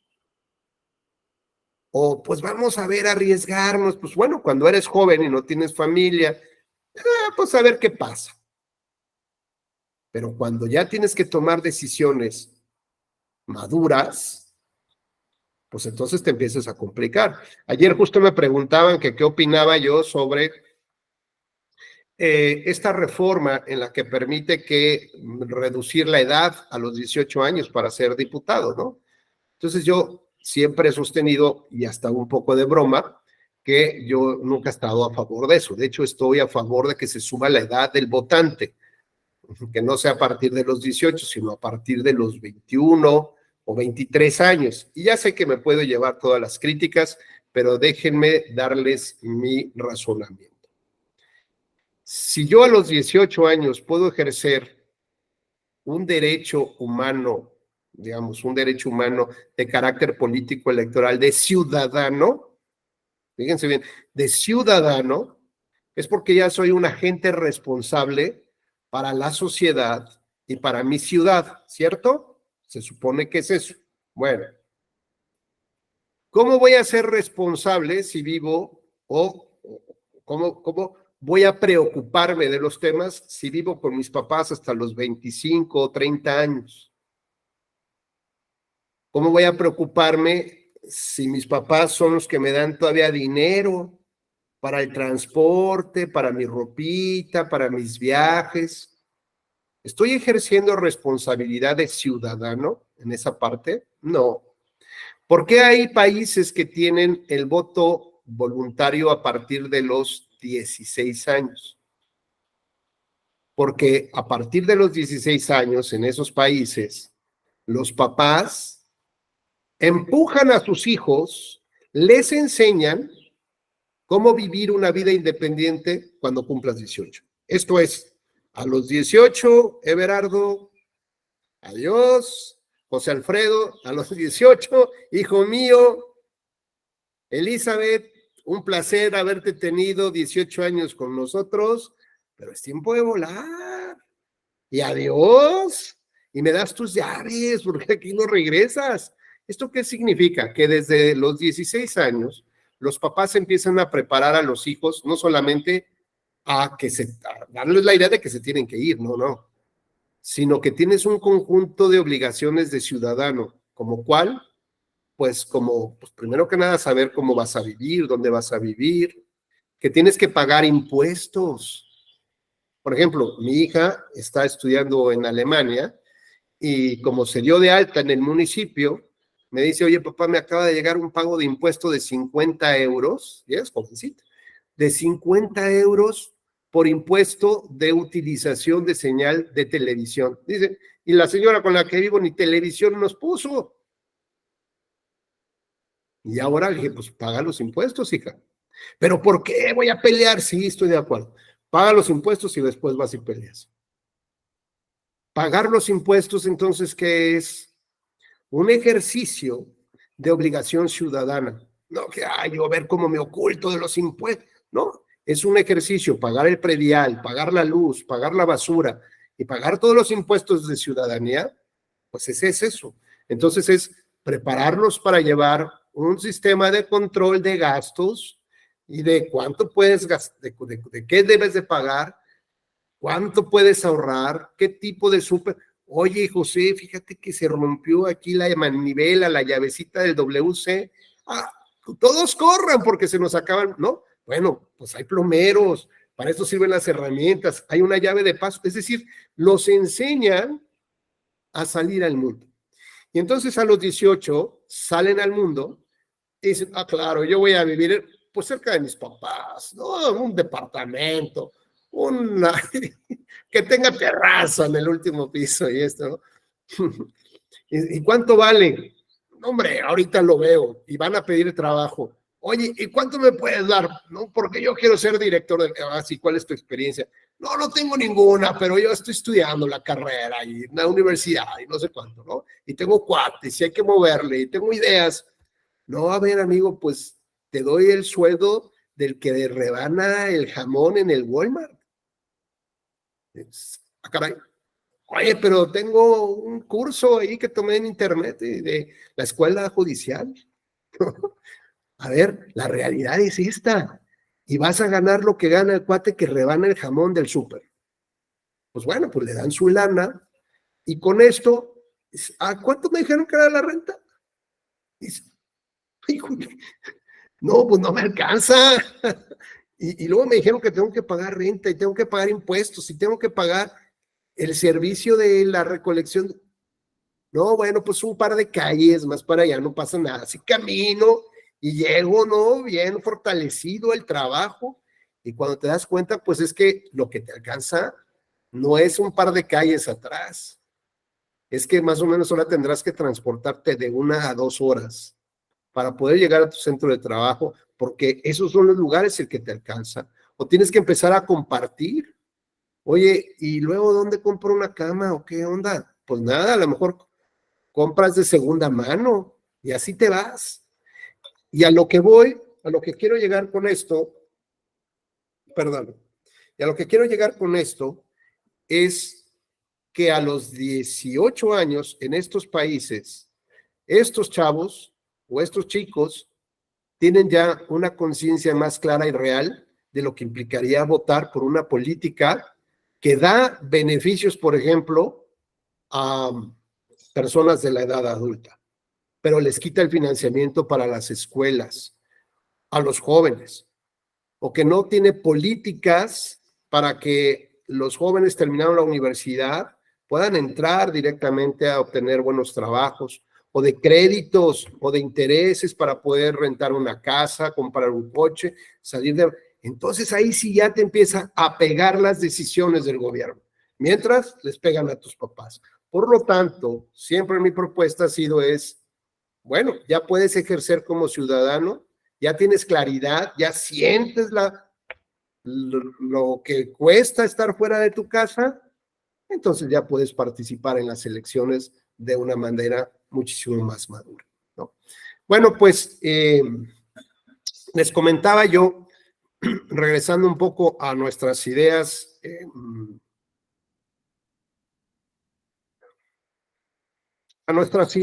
de legitimidad del poder. Decíamos que, bueno, pues hay muchas maneras de cómo las personas entran al poder. Y ya sea por el pleito y porque de manera natural yo llegué, porque maté a mi hermano, ¿no? Y ahora me toca en la línea de la sucesión, me toca a mí, o porque me casé con, y entonces en esta alianza pues me toca a mí ser, por ejemplo, o bien porque soy muy simpático, muy echador para adelante y ahorita si armo una elección del representante de este grupo, a lo mejor la puedo ganar y no pasa nada. O bien puede ser porque todos nos sentimos parte de una ideología o de un movimiento. Pero cuando las generaciones van avanzando, pues es lógico que para la sociedad se les olvida de qué ideología hablábamos, qué representábamos, movimiento de qué. Era el movimiento comunista cubano, mi comandante, mi general. ¿Y eso cómo se come o qué? Pues no, pues porque ya los más jóvenes pues ya no saben ni de qué se trata. Vean, por ejemplo, los candidatos a un cargo de elección popular que juran y perjuran, ¿no? Siempre he sido y seré leal y seré de estos colores, hasta porque el tuétano de mis huesos está impregnado de estos colores. Y resulta que no les dieron la candidatura. Entonces se van con otro partido, ¿no? Y dice, oiga, pero usted la semana pasada dijo, no, hombre, bueno, es que ya no, yo ya me di cuenta que ya cambió el partido, ¿no? Cuando yo empecé militando, pero desde cualquier trinchera estoy para servir a mi pueblo. Oiga, ¿y cuáles son los ideales de ese partido?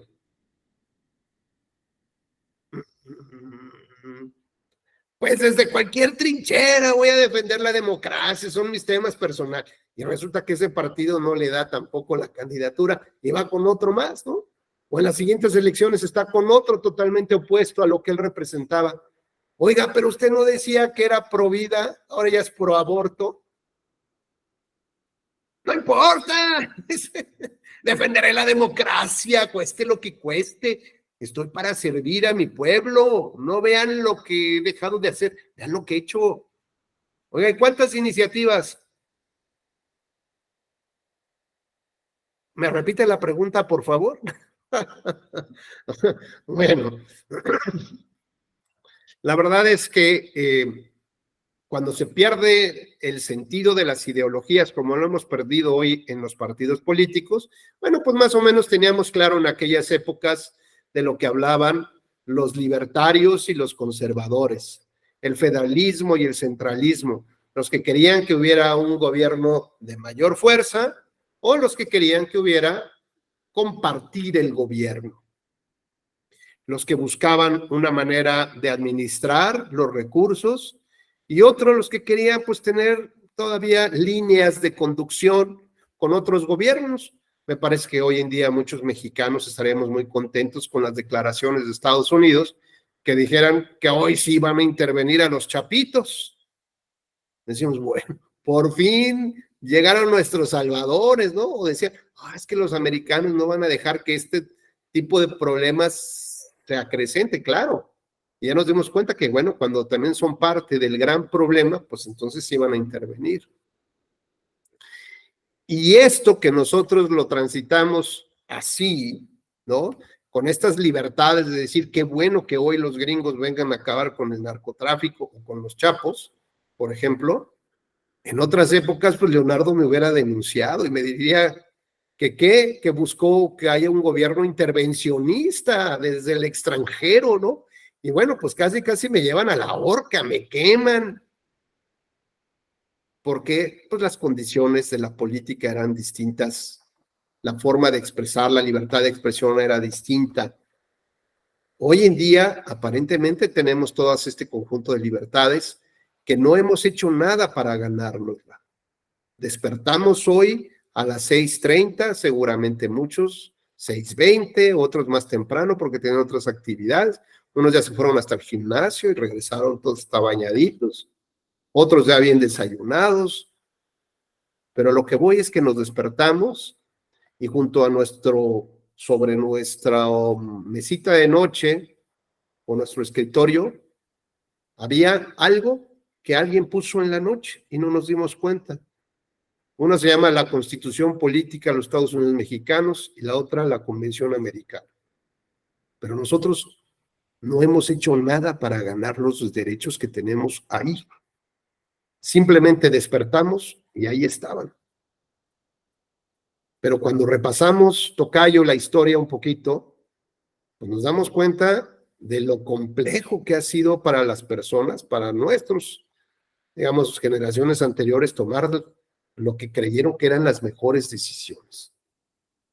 Correr con el error de aplicar ideas que venían también de otros países, que no venían nada más por el interés de que vamos a mejorar, no, porque eran intereses de grupo finalmente.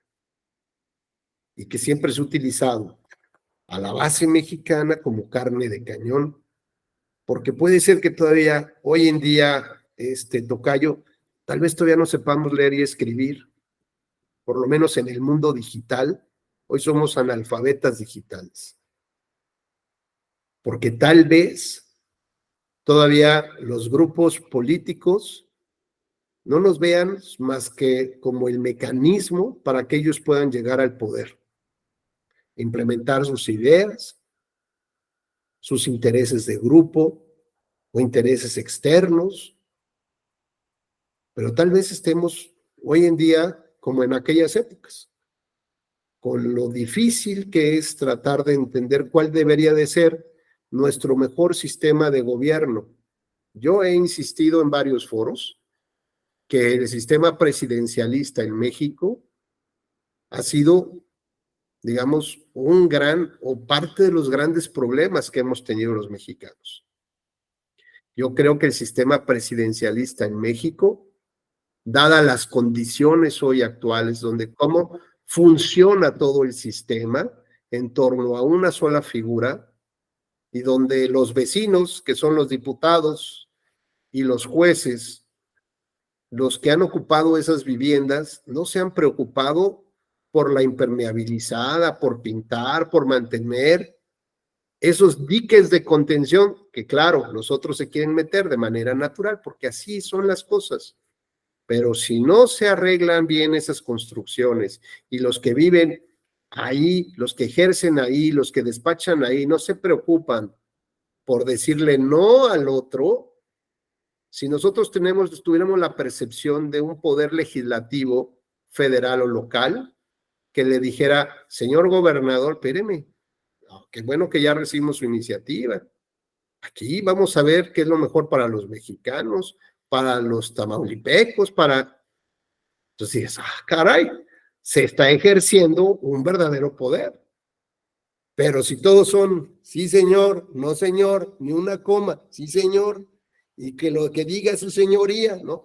Bueno, pues ¿qué significa? Que el ejercicio del poder desde la administración se ha metido y se ha enraizado en las otras casas. Y entonces lo que vamos a estar viendo es cada vez más un debilitamiento de la democracia. Adelante, Elizabeth, por favor. Tengo muchas interrogantes, maestro. Es que he leído muy poco del presidencialismo, pero me queda la duda. Una, ¿por qué la Constitución en su artículo 40, creo, donde viene la forma de Estado y forma de gobierno, no nos establece esta forma de gobierno presidencialista? Dice laico, democrático, representativo. Esa es una duda. Otra es, en sí, ¿qué implica el presidencialismo? ¿Y por qué, habiendo una división de poderes, el presidencialismo nos visualiza como que el mandatario sería solamente un personaje, ¿no? Esas son como esas contradictorias que siento que hay. Gracias, Elizabeth. Bueno, pues mira, lo que te diré es que sí, la propia Constitución señala que nuestro sistema es un sistema presidencial sobre la base de la república, de una república democrática. Entonces, la república, ¿qué implica? La contradicción, digamos, la oposición a la herencia del poder. La república es los ciudadanos deciden quiénes son sus gobernantes. Y que sea democrática, bueno, implica que es este reconocimiento del voto universal, libre, secreto, directo, lo que dice el 23 de la Convención Americana. Hay una opinión consultiva que emite la Corte Interamericana, no hace muchos años, sobre una propuesta que presenta con el gobierno de Colombia y le pregunta si es válido o no que se regule o no, o se prohíba la reelección indefinida en el cargo de presidente en el caso de Colombia. Y si en todo caso prohibirla sería una afectación a los derechos humanos de esa persona. La Corte, en un muy buen análisis que nos da, digamos, un panorama histórico, que se los voy a recomendar mucho, esta opinión consultiva, sí la pueden poner, opinión consultiva, Corte Interamericana, reelección presidencial indefinida en el Google, en automático les va a dar todas las búsquedas, ¿no? Y entonces la Corte Interamericana dice lo siguiente, así muy breve porque estamos ya por terminar. 1. No es un derecho humano autónomo la reelección. 2. Es un derecho humano el que puedas participar para contender a un cargo. 3. La democracia representativa sí es un derecho humano. 4. La democracia representativa tiene elementos mínimos y elementos externos para poder decir que estás dentro de un sistema democrático. Por ejemplo, los externos tendría que ser que haya libertad de prensa, que haya transparencia, que no haya opacidad por parte del gobierno, que haya, digamos, como todo lo que necesitaría una vivienda al exterior para poder decir que es digna, que tenga drenaje, que tenga luminarias, que tenga transporte público, que tenga... Bueno, todo eso son elementos externos que requiere la democracia representativa. Si no, la democracia está colgada con alfileres o es una pantalla nada más de lo que es la democracia. El otro punto que dice la Corte Interamericana es que, bueno, que en el reconocimiento de cómo funcionan los sistemas de gobierno en Latinoamérica, o por lo menos en esta parte del hemisferio, todos tienen, digamos, un principio básico del presidencialismo. Y el presidencialismo tiene su figura central. Entonces dice, si ese presidente o ese ejercicio del poder que es connatural al ser humano y derivado de las fracturas institucionales que pueden presentar los otros poderes, pues es connatural que si todo funciona a partir de todos los elementos están puestos para una figura central que es el presidente dentro del presidencialismo, pues eso ya empieza a complicar el tema de la reelección. ¿Por qué? Porque ese presidente durante tanto tiempo va a absorber de manera natural los otros poderes, de tal naturaleza que cuando ya no le quede más que absorber, se va a mover hacia la torre de los derechos humanos de las personas. Y entonces va a decidir cuántos hijos pueden tener, dónde pueden trabajar, cómo vestirse, si se pueden casar o no, si tener parejas o no, si es un delito demostrar una preferencia sexual, una ideología diferente, se meten a la torre de tus derechos humanos y entonces de un gobierno que entró por una vía democrática de manera natural, corre hacia el autoritarismo. Todos los gobiernos corren hacia el autoritarismo. ¿Por qué uno no llegan a eso? Puede ser por dos razones. Uno, porque no les da tiempo, porque solamente tienen 4 o 5 años y adiós, o sea, no alcanzaron a simbrar, o bien porque hay diques institucionales que te limitan y aunque dure 6 años, te contengo, porque tú ya te vas y las instituciones son las que seguirán. Pero si no hay, digamos, esto, pues lo único que va a pasar como esa va a ser la eterna fiesta de la quinceañera. Y entonces de manera natural sí se convertirá en un autoritarismo y de manera natural correrá por las vías del totalitarismo y llegará a la dictadura. Y eso la historia de Latinoamérica nos da evidencia más que palpable, nos las da evidencia de todos los días. Y luego particularmente dice la Corte, y no sé qué tenemos los latinoamericanos. Además, ¿qué tenemos los latinoamericanos? De suponer que habrá una persona la que va a cambiar nuestra historia. ¿Por qué no pensar en un grupo? ¿Por qué no pensar en que es el trabajo de todos? ¿No? Los latinoamericanos siempre pensamos que debe ser uno el que va a cambiar todo. Porque no hablamos, por ejemplo, como en el gobierno, digamos, en España, a pesar de que es una monarquía constitucional parlamentaria, su jefe de gobierno es electo por los diputados. La sociedad, la comunidad escoge a los diputados. Los diputados, su primera acción de gobierno es elegir al presidente de gobierno. Si no lo pueden elegir, no se ponen de acuerdo, adiós a esos diputados, se convocan nuevas elecciones de diputados, como fue en esta elección de Pedro Sánchez, del presidente de España. Bueno, pues se tuvo que convocar a segundas elecciones de diputados porque los primeros no se pudieron poner de acuerdo. Nuevos candidatos, y no se podían poner de acuerdo hasta que intervino el rey el rey Felipe, y ya pudo más o menos orientar un poco las decisiones y generar los consensos de las coaliciones de gobierno y no solamente electorales. Bueno, pues ¿qué pasaría si hablaran de la reelección presidencial o la reelección del presidente en un sistema con mayor predominio parlamentario? Pues no pasaría, no estaría tan dramático, ¿no? Porque el verdadero ejercicio de poder lo tienen los diputados. Oye, que tiene que venir el presidente a rendir cuentas. No, no voy. ¿Cómo de que no? No vienes y te despachamos. Y en un sistema presidencial es casi al revés. Que venga el Congreso aquí, ¿no? Que venga aquí, y yo soy aquí el que mando, y dice el secretario de Gobernación, y que vengan los ministros, y que vengan, dice los diputados, y que vengan los magistrados del Tribunal Electoral, ¿no? Aquí es donde se ejerce el poder. Bueno, pues este conjunto de reflexiones, más allá de los datos estadísticos, la presentación se les va a, más datos históricos, disculpen, voy a pedir que se la suban para que la tengan ahí a mano, tendrán muy preciso las fechas, los movimientos. Creo que todos tenemos esta gran idea de cómo se ha transformado la democracia a lo largo de la historia. Pero lo que más me interesa a mí es cómo se va a transformar a partir de este punto cero.